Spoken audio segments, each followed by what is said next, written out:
Saudara, seorang bendahara panitia pemungutan suara di Balangan, Kalimantan Selatan gunakan uang honor petugas KPPS sebesar 115 juta rupiah sebagai modal untuk judi online. Kasus ini terungkap setelah 126 petugas KPPS mengeluhkan belum menerima honor setelah bertugas.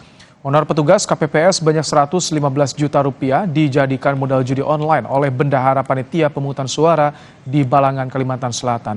Kasus ini terungkap setelah 126 petugas KPPS mengadu ke kantor kelurahan karena belum menerima honor setelah bertugas. Saat ini polisi telah mengamankan pelaku setelah sempat kabur ke Tanjung, Kabupaten Tabalong.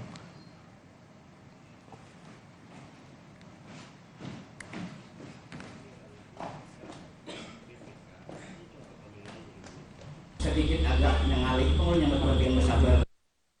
KPPS dan setiap TPS itu didampingi TPS nanti akan mengikuti pleno di setiap kecamatan. Nah, kita berharap dengan kasus ini cepat selesai, maka setiap ketua TPS di Batu Piring di Kelurahan Batu Piring itu bisa dengan hati yang tenang mengikuti pleno di tingkat kecamatan. Saudara, Kompas Petang berakhir sampai di sini. Saya Rahmat Ibrahim. Dan saya Cynthia Rompas. Terima kasih atas kebersamaan Anda. Selamat sore, sampai jumpa.